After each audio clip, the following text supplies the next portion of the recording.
Lo hice porque de todas maneras la universidad nos pide que nosotros subamos las notas. Yo traté de subirlas de todos mis grupos, son bastantes, y con la de ustedes no alcancé. Entonces dije, bueno, voy a ponerles por lo menos que asistieron, ¿cierto? Eso es lo que significa el 3, pero esta semana yo termino de calificar y les va a aparecer la nota que obviamente es, ¿cierto? La nota que ustedes realmente sacaron en el examen. Entonces, para que ustedes lo sepan, ¿sí? Bueno, vamos entonces a hablar un poquito respecto al tema en el que vamos, ¿sí? Voy a compartirles acá un momentico pantalla. Bien, nosotros básicamente, si ustedes se dan cuenta, la clase pasada nosotros trabajamos lo que fue el torque sobre el dipolo, la energía del dipolo, y ahora debemos empezar lo que es polarización de la materia, campo eléctrico en dieléctricos. Entonces, de una vez vamos a hablar qué autoevaluaciones se van a ver esta semana. Entonces, ahorita en la mañana se va a ver la autoevaluación de, estas ustedes ya las hicieron, ¿no? Torque y energía del dipolo, que la última es la semana 23. Entonces, no, espere, déjenme ver un momentico. Sí, 22. Y esta es la autoevaluación 23. Entonces, si iniciamos acá en polarización de la materia, vamos a iniciar en la autoevaluación 24. Vamos a ver campos eléctricos e dieléctricos y vamos a pasar a la semana 8 y vamos a trabajar el bloque 1 y el bloque 2. El bloque 1, que es la capacidad eléctrica, y el bloque 2, que es la combinación de capacitores. Entonces, repito, esta semana los temas son bloque 7, polarización de la materia; bloque 8, campos eléctricos en dieléctricos. Pasamos a la semana 8, bloque 1, capacidad eléctrica; bloque 2, combinación de capacitores. ¿Ok? Para que ustedes lo sepan. Bueno, ya les voy a pasar entonces el tablero. Permítanme, a ver. Les voy a pasar el tablero. Ahí ya les pasé el tablero por el chat del Zoom. ¿Ok? Para que ustedes puedan ir. Bueno, entonces, ¿qué vamos a revisar hoy? Me parece prudente. La clase pasada vimos como un poquito de torque, pues ustedes revisaron igual un video, y en ese video pues tenían algunos ejemplos, ¿no? Un ejemplo, vimos, un ejercicio. Entonces vamos a pararnos todos primero que todo en el tablero. Ya les acabé de pasar entonces el link, ¿ok? Bien, entonces creo que vale la pena. Yo puedo contestarles todas las preguntas. Me gustaría saber si todo el grupo alcanzó a ver en física 1 el concepto de torque. Me gustaría saber si todo el grupo, entonces los que vieron el concepto de torque, si pueden levantar la manita ahí por el chat para yo saber si vieron el concepto de torque eléctrico.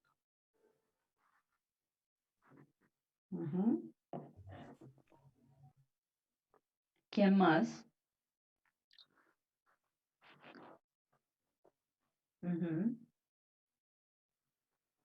Solo Álvaro y Juan Diego. O sea que el resto del grupo no vio el concepto de torque eléctrico.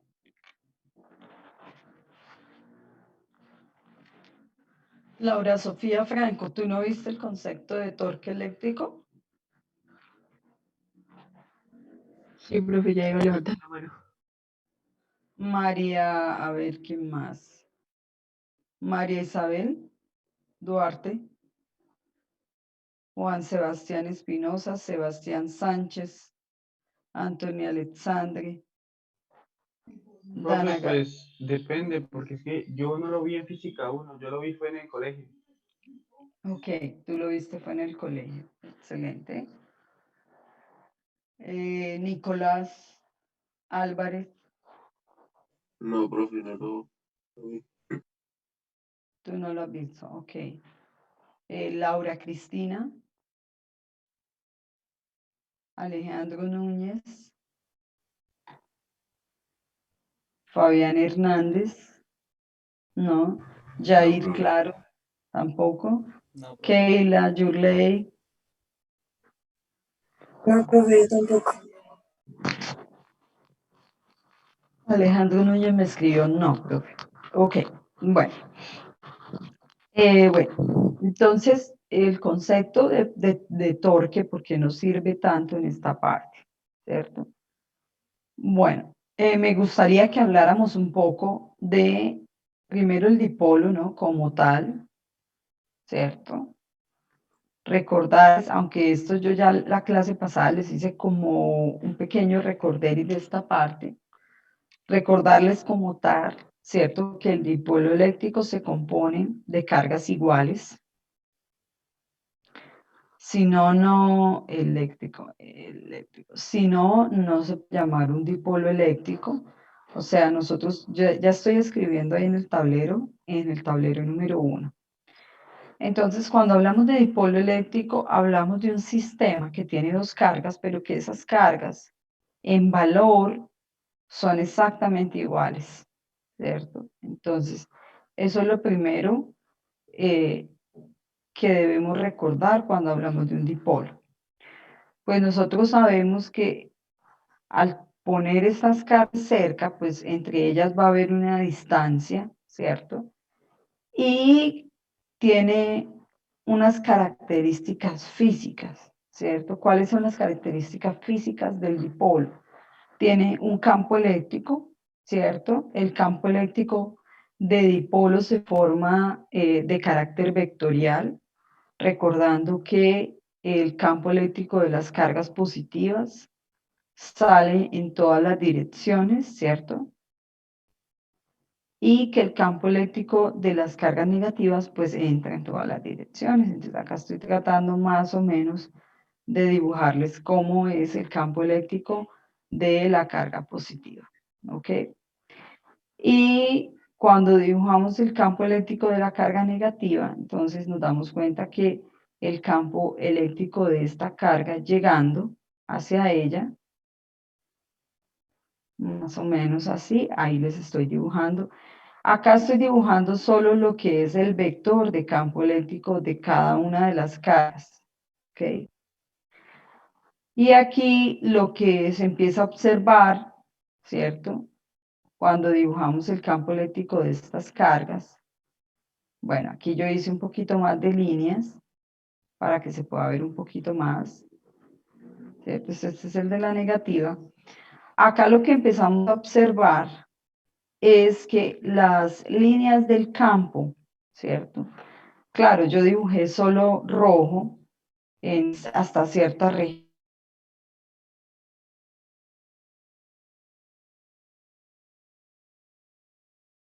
Debemos recordar que este rojo pues pasa a más poco, ¿cierto? Ok, pasa a más regiones. Entonces lo que uno está observando aquí es que en el área de la mitad se empieza a hacer una suma vectorial. Entonces acá lo que estamos dibujando o lo que se está dibujando es el campo eléctrico generado por el dipolo, ¿cierto? Lo estoy dibujando en blanco, ¿cierto? Ese sería el campo eléctrico. Recuerden que el campo eléctrico pues se suma de forma vectorial.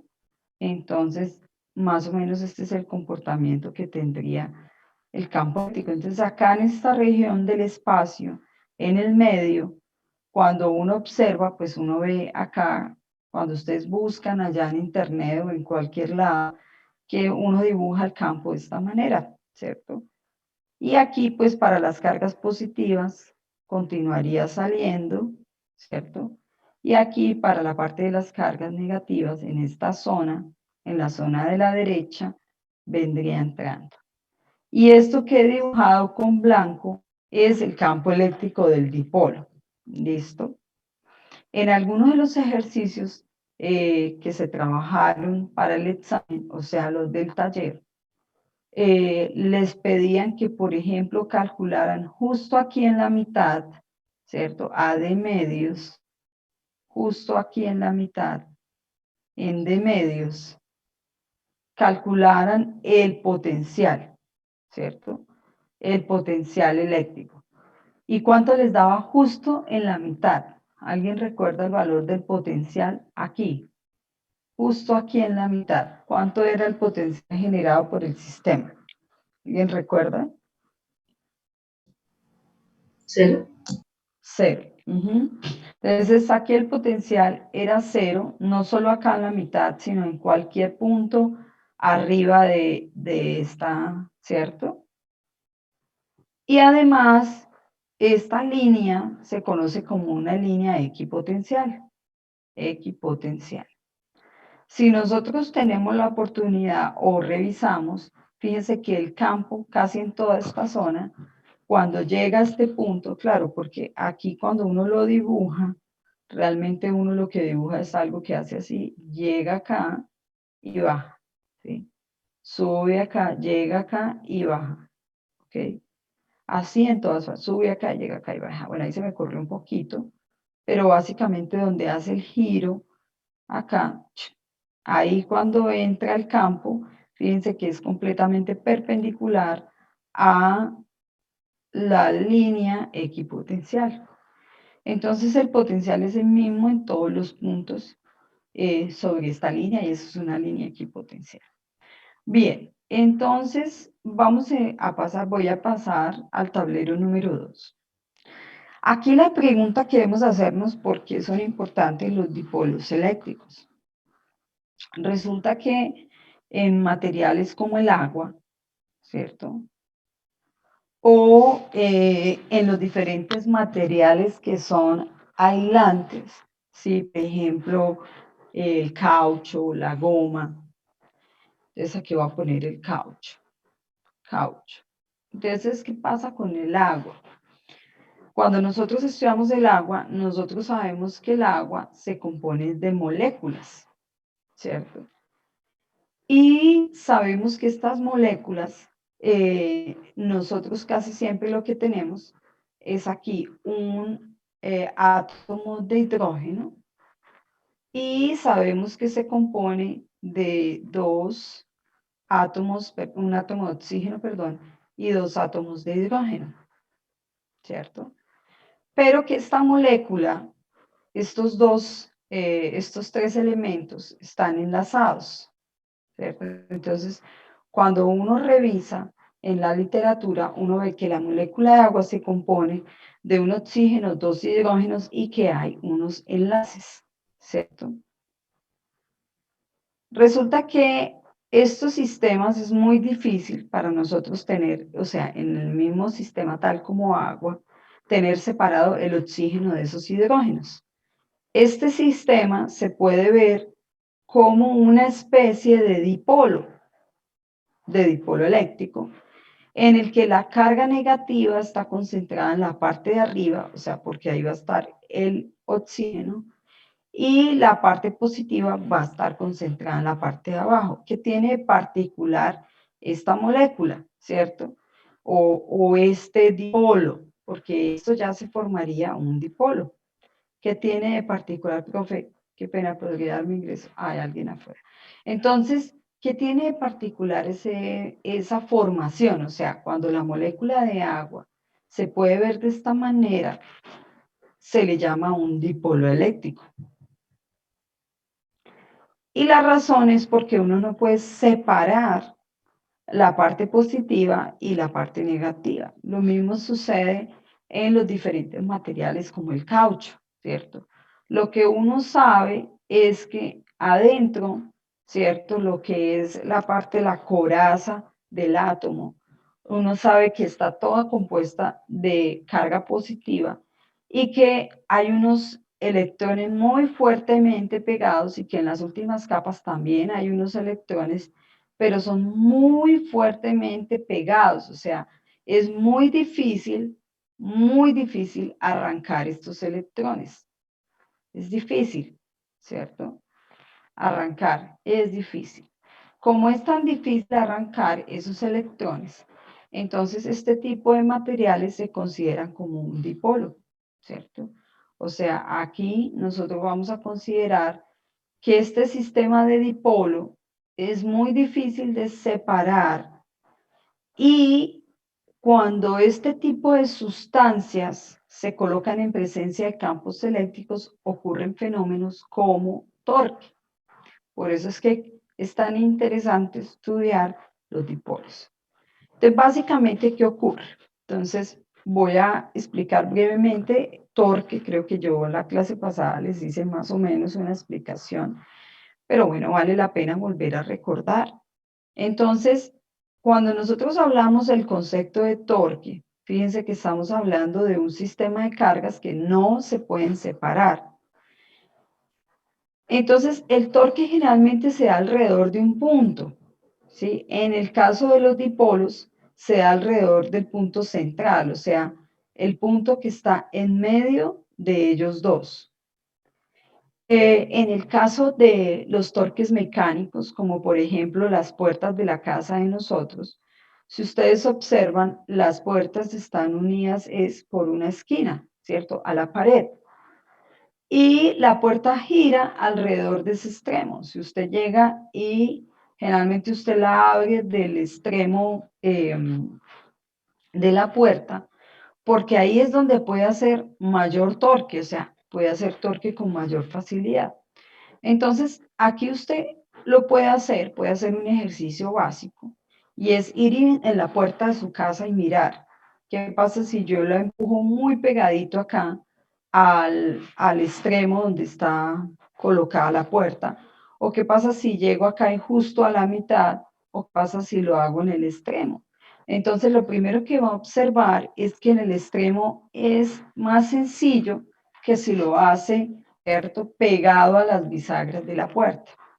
Entonces, por definición, en mecánica o en física, ¿cierto?, o la física del colegio que ustedes trabajaron, uno define como torque como la aplicación de una fuerza, ¿cierto?, a una cierta distancia. Entonces, usted para mover la puerta puede hacerlo exactamente a la distancia D, o puede hacerlo a D medios, ¿cierto? O puede hacerlo por aquí muy pegadito, por ejemplo, a D cuartos, ¿cierto?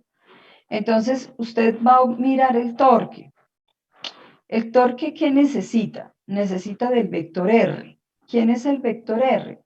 El vector R es la distancia que hay desde el radio de giro, desde donde gira, hasta el punto en donde es aplicada la fuerza. Entonces, R es la distancia, ¿cierto? Desde el radio de giro, ¿cierto? O desde el punto de giro, vamos a ponerlo así para que no se vayan a confundir. Desde el punto de giro. En este caso es el extremo de la puerta. Desde el punto de giro, ¿hasta dónde? Hasta donde se aplica la fuerza. Hasta donde se aplica la fuerza.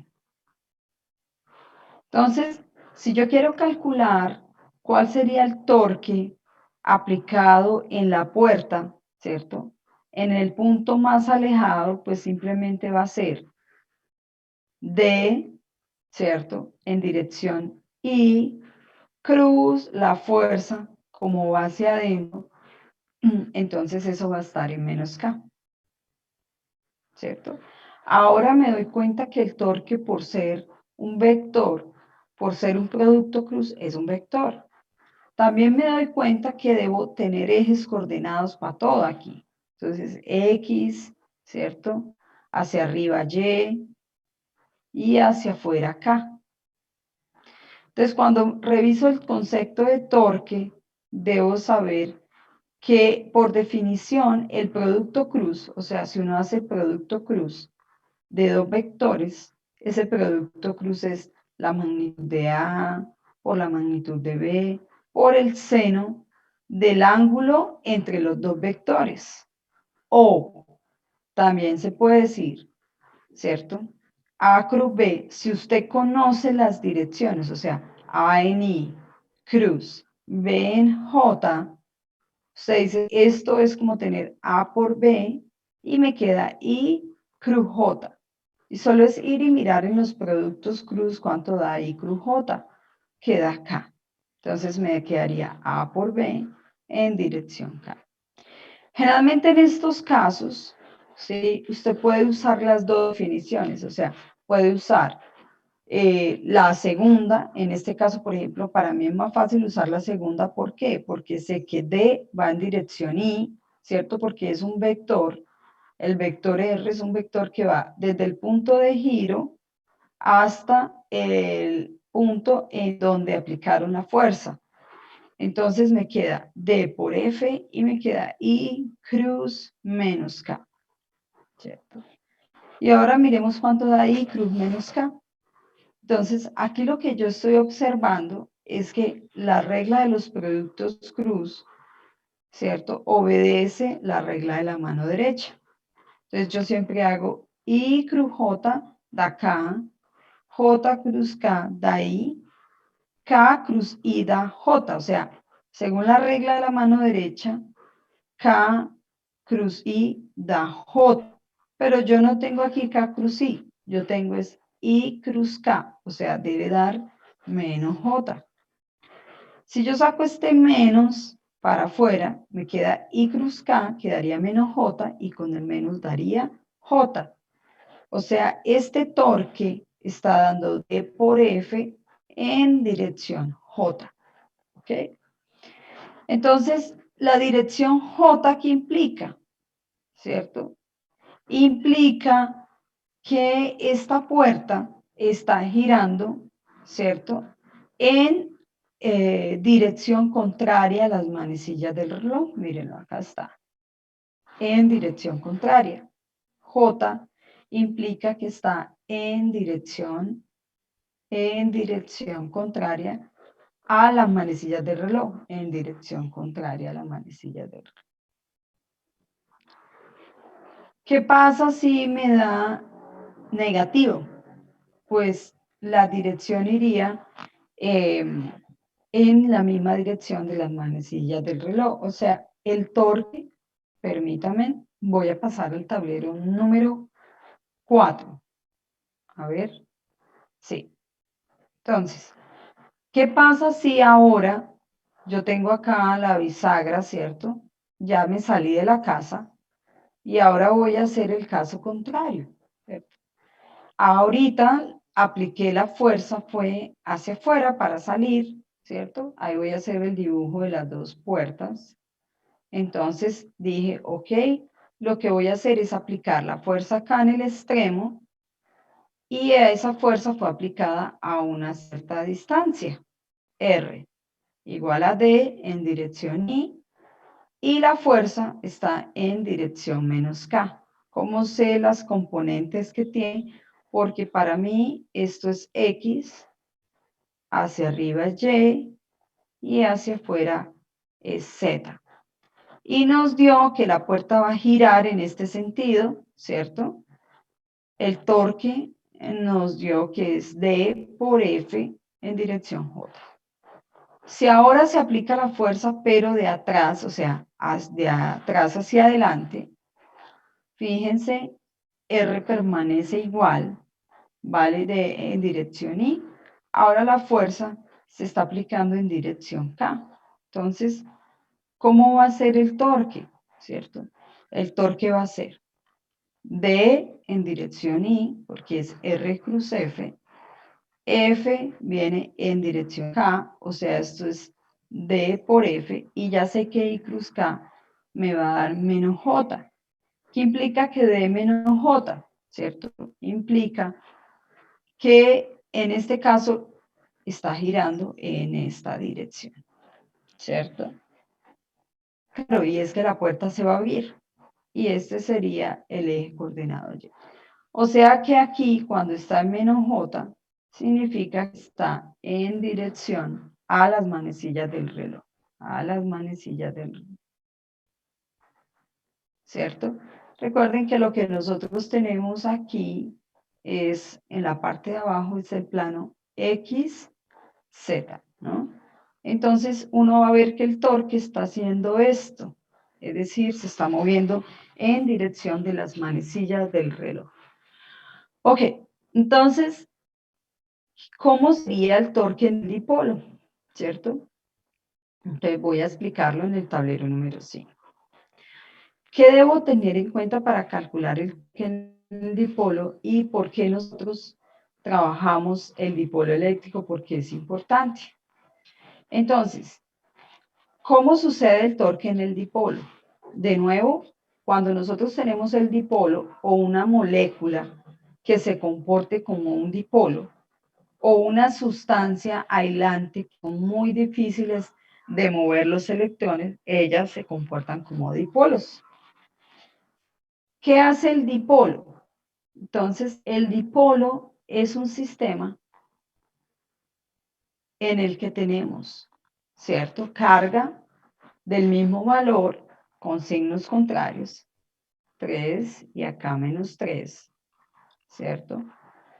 Y básicamente el dipolo tiene algo, una propiedad, o sea, aparte del campo que lo dibujamos en el primer tablero, y aparte del potencial, el dipolo tiene una propiedad que se llama momento dipolar eléctrico, y esa propiedad llamada momento dipolar eléctrico P, ¿cierto?, va siempre dirigida de la carga negativa hacia la carga positiva. Por definición, este vector P tiene una magnitud que equivale a la distancia por la carga, pero esta carga nunca se reemplaza si es la carga positiva o negativa, sino es la carga del polo, es decir, en este caso es 3 microcoulomb. Entonces, esta sería su magnitud, porque observen que la dirección del dipolo de P se saca en base al sistema de eje coordenados que ustedes estén trabajando. Entonces, voy a dibujar acá mi sistema coordenado hacia arriba y acá hacia la derecha X, ¿cierto?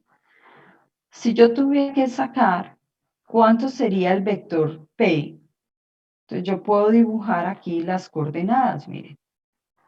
Y puedo dibujar aquí las componentes del vector P, ¿cierto? Aquí yo debo saber cuál es el ángulo que forma el vector P. A veces nos lo dan, a veces no nos lo dan, o sea, todo depende, ¿cierto? Realmente si aquí nos dicen que esto es de 30 grados, pues acá también hay 30 grados, ¿cierto? Y yo puedo describir el vector P con una magnitud, que él tiene una magnitud, ¿cierto? Y lo puedo descomponer vectorialmente como P por el seno de 30 grados en dirección menos J más P por el coseno de 30 grados en dirección menos I, ¿cierto?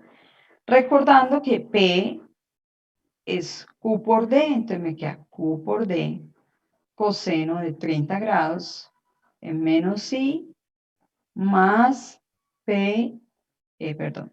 Q por D, de una vez reemplazando, por el seno de 30 grados en dirección menos J. ¿Ok? Entonces, ¿cuál es el interés de nosotros de saber el torque? ¿Cierto? Porque generalmente los dipolos se exponen a campos eléctricos externos. Y estos campos pueden venir en muchas direcciones. Pueden ser horizontales, pueden ser verticales, pueden subir, pueden bajar, etc. Voy a suponer, por ejemplo, en este caso, que el vector de campo eléctrico va hacia arriba. O sea, este dipolo se puso en un campo eléctrico cuya componente es hacia arriba. ¿Listo? Entonces, la primera pregunta que me hago es si va a haber dipolo, si va a haber torque o no. Entonces, tengo un campo eléctrico que tiene una magnitud constante, E sub 0, y va dirigido en J.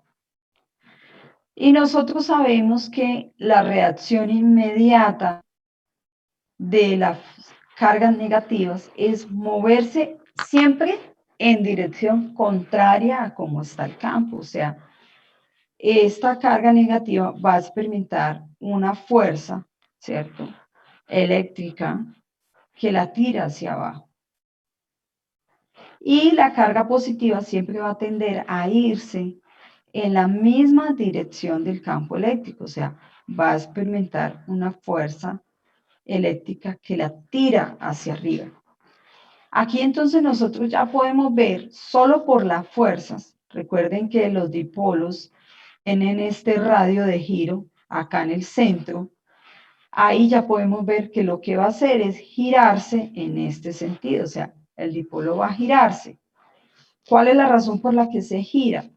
Porque la carga positiva tiende a irse en la misma dirección del campo, mientras que la carga negativa siempre se mueve en dirección contraria al campo eléctrico.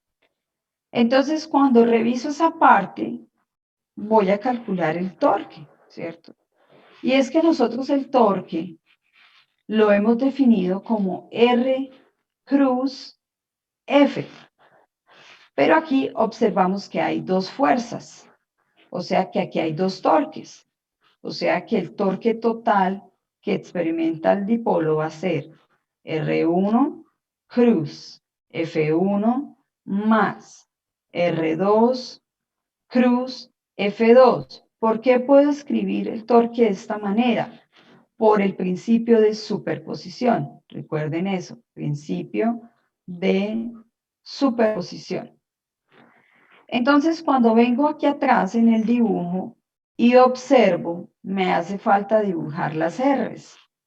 Fíjense que las R's apuntan desde donde gira hacia el punto en donde es aplicada la fuerza. Entonces, cuando miro el torque que hace la carga negativa, observo que el vector distancia, ¿cierto?, está aplicado en esta dirección, este sería R1, y hacia abajo va a estar F1. Mientras que para la carga positiva, yo tengo que hacia esta dirección está R2, ¿cierto? Y la fuerza va a estar para arriba. Entonces, yo aquí puedo observar varias cosas, ¿cierto? O sea, lo que yo tengo es, en esta dirección está R1, vector. Y hasta aquí, lo que yo tengo es que R1 tiene componentes. Si ustedes se dan cuenta, R1 forma aquí un ángulo de 30 grados y tiene una componente a la derecha y hacia arriba. O sea, R1 va a ser de medios, ¿cierto? Porque esto de aquí vale de medios y va a ser seno de 30 grados en dirección J más de medios coseno de 30 grados en dirección I. Y la fuerza que está aplicada aquí, justo bajando, o sea, la fuerza va hacia abajo, va en dirección menos J. Cuando calculo el primer torque, ¿cierto? Y aquí de una vez puedo calcular el segundo torque. ¿Cómo lo hago? Solo dibujando el otro vector. O sea, en el otro vector tengo el punto medio y este sería R2. Igual, él está formando aquí 30 grados, ¿cierto? Y tengo que R2 vale de medios, ¿cierto?, por el coseno de 30 grados, a ver, en dirección menos I, más de medios por el seno de 30 grados en dirección menos J. ¿Ok? ¿Y en dónde está aplicada la fuerza? Observo que la fuerza está aplicada hacia arriba. O sea, F en dirección J. ¿Ok? No olvidemos que esta F es la interacción de la carga que está aquí, negativa, con el campo. O sea, F es la carga negativa por el campo que es E, ¿cierto? Que ya sabemos que está en dirección J. O sea, que aquí voy a quedar Q por E en dirección menos J, mientras que esta carga que está aquí, que es la positiva, ¿cierto? Voy a tener que la fuerza simplemente es Q por E y va en dirección J. Entonces voy a pasar al tablero número 7. Cuando llegamos a esta parte, lo que nosotros tenemos es, entonces, que el torque va a ser R1 cruz F1. Pero fíjense que R1 tiene componentes, ¿cierto? Entonces, ¿qué componentes tiene? De medios, seno de 30 grados en dirección J, más de medios, coseno de 30 grados en dirección I, cruz la fuerza, que es Q por E, en dirección menos J, ¿cierto? Este es el de la carga negativa. Más, ¿cierto? De medios, seno de 30 grados en dirección menos J, más de medios, coseno de 30 grados en dirección menos I, cruz la fuerza que sería Q por E en dirección J. ¿Ok? Entonces aquí lo que observamos cuando hacemos el producto cruz, ¿cierto? Es que J cruz J da 0 o menos J cruz J da 0, ¿cierto? Es parte de los productos cruz. Recuerden que los productos cruz se hacen componente a componente, o sea, primero se multiplican por una y luego por la otra componente, ¿cierto? O sea, respetan la ley distributiva de la multiplicación. Entonces, J cruz J da 0 o J cruz menos J da 0. De aquí me doy cuenta que el que sobrevive es, ¿cierto? De medios, ¿cierto? Y me va a quedar de medios Q por E por el coseno de 30 grados, ¿cierto? Y me queda I cruz menos J. Y cruz J da K con el menos da menos K, ¿cierto? Y me queda el siguiente más, aquí me queda entonces, en esta parte, fíjense que me está quedando de medios, Q por E, ¿cierto? Por el coseno de 30 grados y menos K también, ¿cierto? Entonces esto da DQ pre por el coseno de 30 grados y me da que esto está en dirección menos K. Pues resulta que, aunque el torque aquí yo lo esté escribiendo de esta manera, o sea, yo lo estoy escribiendo como Q por D por el coseno de 30 grados en dirección menos K, ¿por qué lo estoy escribiendo así? Fíjense que yo tengo aquí la carga positiva, aquí la carga negativa, y estoy diciendo que él forma un ángulo aquí de 30 grados, ¿cierto? Y que hacia arriba está el campo. Si yo observo, ¿cierto? Y alguien por ahí hace el cálculo, ¿sí? Profe, qué pena, pero es que me parece que el jamboard esto, no sé, dejó de funcionar. A mí también, profe, yo creí que era el único.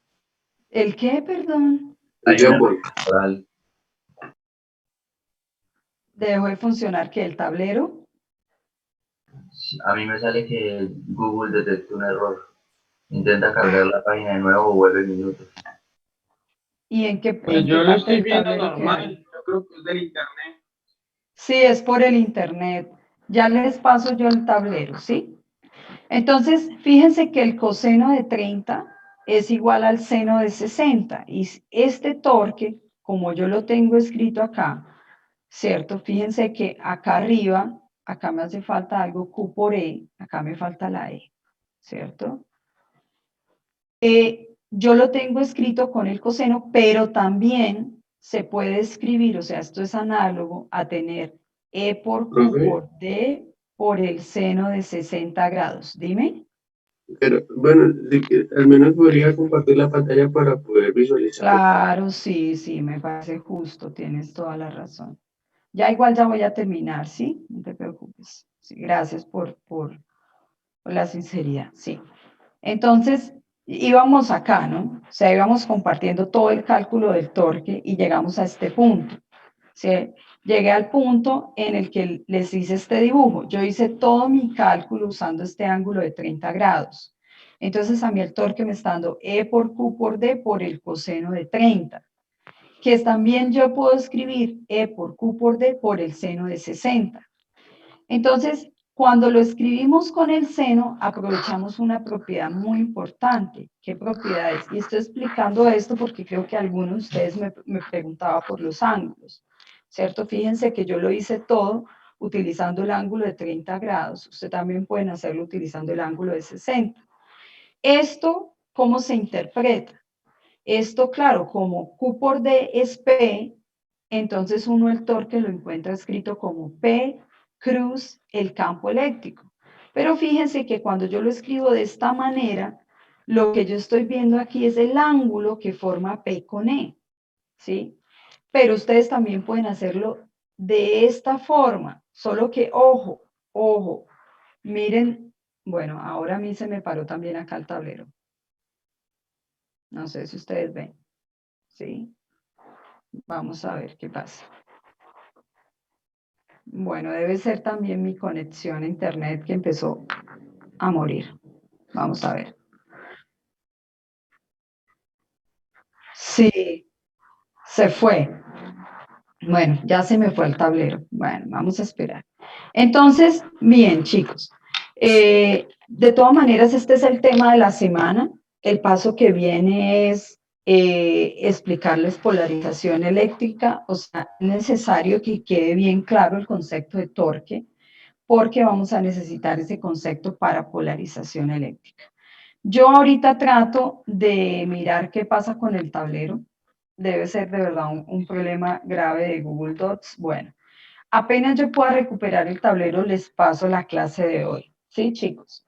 Yo sé que ya ustedes están un poquito cansaditos, que ya casi salen a vacaciones, pero bueno, debemos trabajar y adelantar tema, ¿sí? Bueno, entonces, por favor, revisar los bloques que les mostré para la clase que viene. Las autoevaluaciones se abren hoy al mediodía, entonces por favor estén pendientes. Un abrazo para todos, agradezco la atención. Yo sé que no es fácil levantarse todos los días temprano, poner atención y todo eso, pero hagamos un esfuerzo porque pues es la vida universitaria y es aprender. A todos les dejo un abrazo, inicien una buena semana y ya casi vienen pues las fiestas y todo eso y van a descansar un poquito. Bueno, un abrazo para todos y lindo día, ¿ok, chicos? Hasta luego. Hasta luego, lindo día para todos.